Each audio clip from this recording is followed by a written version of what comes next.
So in this video, we're going to be looking at the projection of a particle on a uniform slope. So let's imagine a slope being angled at theta degrees to the horizontal. We've got a point O. In front of point O, we're going to project an object at an angle of alpha degrees to the plane. So the object is going to have a flight path as is shown in the diagram. Now to proceed with this one, the easiest way of doing it is to think to ourselves, we change our directions. So we're going to, instead of going vertically and horizontally, we're going to go parallel and perpendicular. And these are going to be our key directions. So we can use unit vectors in those two directions and we're going to define everything accordingly. We have a point on the path of the projectile, which is going to be the point xy with capital letters, where x is the parallel displacement from O and y is the perpendicular displacement from O. Now our biggest concern with this is going to be gravity, because gravity, as we know, goes straight down. But the thing is, we're now defining things in the two unit vector directions, I and j. So if we draw a vertical line with gravity, and on it we mark on our two I and j components, and we know that I is making an angle of theta to the horizontal,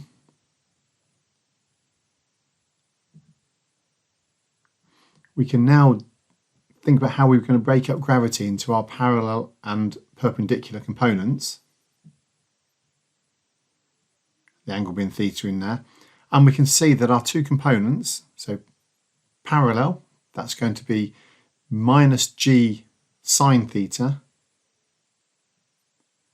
and perpendicular minus g cos theta, because obviously the directions of those two red arrows are going down and to the left, which is the opposite directions of our I and j. Now for the velocity, the initial velocity is u meters per second, an angle of alpha to the slope. So the two components of that, parallel and perpendicular, are u cos alpha and u sine alpha.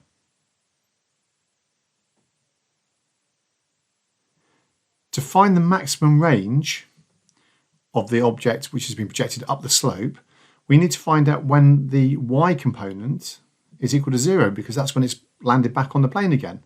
So we find the time at that point.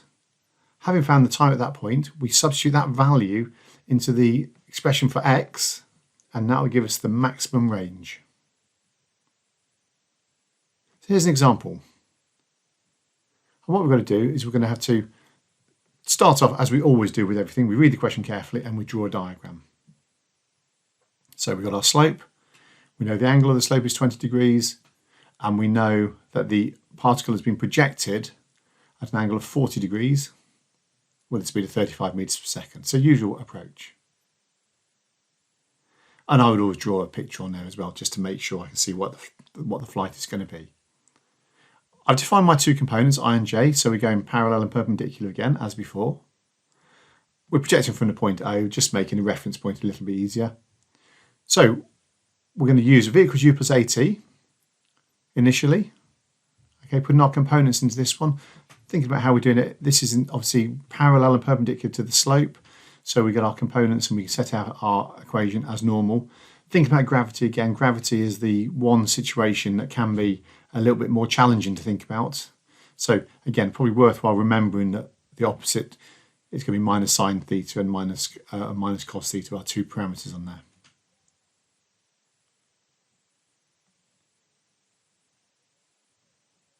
Okay, and then we can tidy this up a little. I could have worked it out into decimals as well, or I can leave it like this, depending on what the question is going to say to me. I've taken g out as a common factor, or minus g out as a common factor, because it's just a little bit easier to see. Similarly, using r equals ut plus half at squared. Same as before, a little bit easier this one because we've already done the working out for u and a, so we just substitute our values into the equation this time.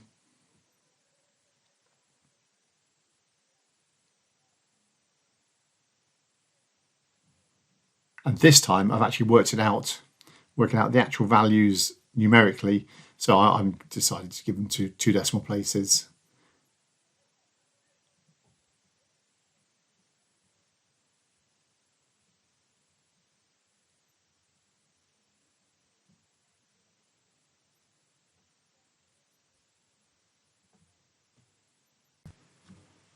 For the second part of this question, we can just use the results that we just obtained in the previous bit about the displacement from O for x and y. So we know the maximum range is going to occur when y equals 0. So making our expression for y equal to 0, factorising out the t, because we know y equals 0 at the beginning as well. So we get one solution when t is nothing. Another solution is going to be, well, solving the equation 25.5 minus 4.6 t equals nothing. Solving that, working it through, and we find t is going to equal 22.5 over 4.6. Now, I haven't actually worked that out because I'm keeping it as accurate as I can, even though those figures are slightly rounded. Subbing them into my values, into my equation for x. Okay, again, I'm writing them as a fraction, so I'm going to keep it as exact as I can at this point. And then it's just a case of getting my calculator out. I'm working out the value, and we find 90.94 meters is my answer.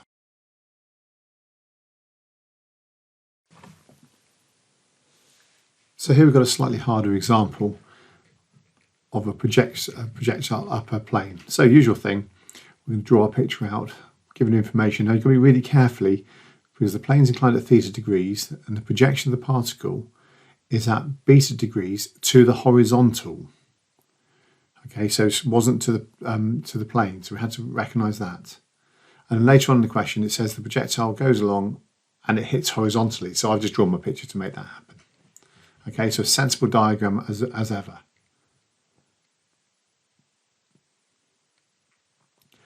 Determine what your I and J components are going to be, so we're going to go parallel and perpendicular. Usual rules apply in this one. Okay, we've got our point x, y using capital letters. We're going to define this reference relative to the point O at the bottom of where the projection was. Okay, and using r equals ut plus half at squared.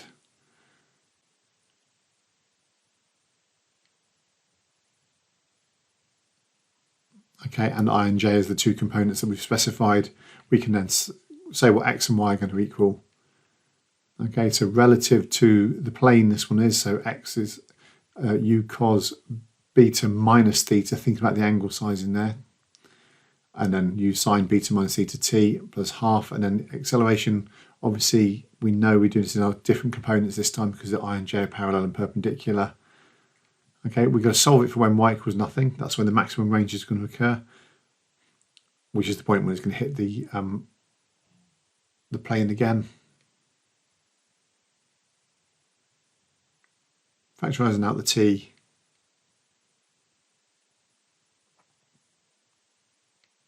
And then solving it to find what t is going to equal.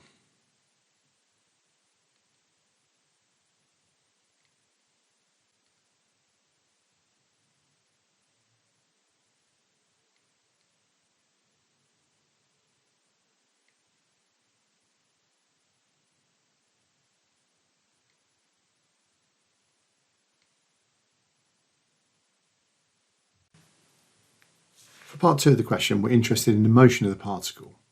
So we know it's going to be hitting horizontally. So actually it'd be better this time for us to use vertical and horizontal components for I and j instead of the parallel and perpendicular ones. So we're going to use v equals u plus at. We're going to put in our vectors for each of the components in there. So we know the horizontal and vertical components of them. So u cos beta and u sine beta. And acceleration is easier this time, 0 minus g times t. Now, because it's hitting horizontally, we know the vertical component of the velocity is 0. So therefore, taking those bits from our vectors, we can say that u sine beta minus gt equals nothing, and solving it, we can find what t is going to equal. Now, in part 1 of the question, we'd also worked out what t was when we'd used the other components, and obviously the value of t is going to be exactly the same in both cases. So if we equate those two expressions,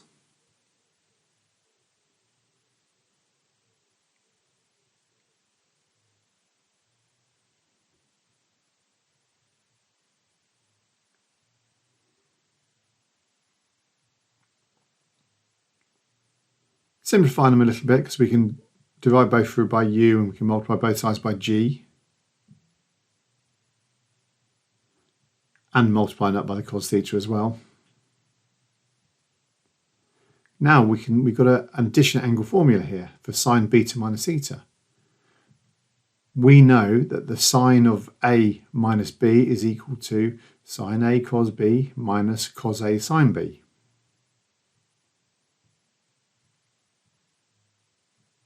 So by substituting our values for A and B into this, as beta and thetas,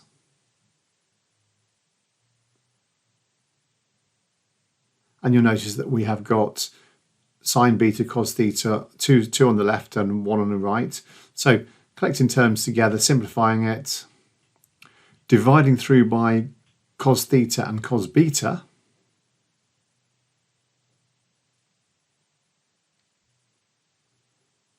and we end up with the expression tan beta equals 2 tan theta as we required.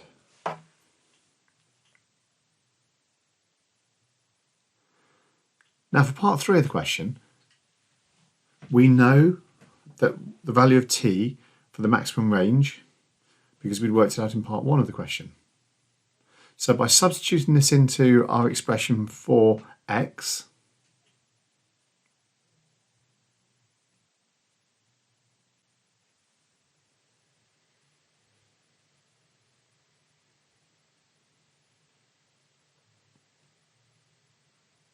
and remembering that we have the t squared, so we must make sure that we square that expression for t, hence the 4u squared sine squared beta minus theta over g squared cos squared theta. Simplifying it a little bit so we can make it a little bit tidier.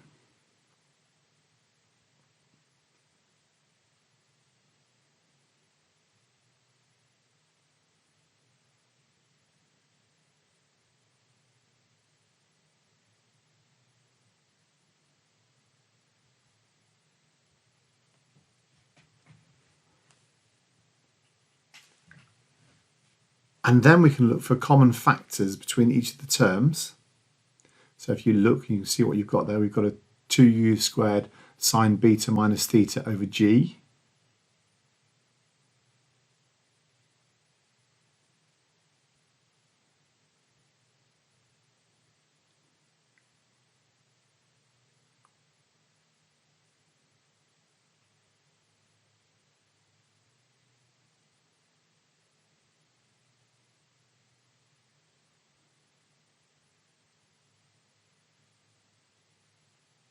Now looking at these two fractions here, one's over cos squared and one's over cos.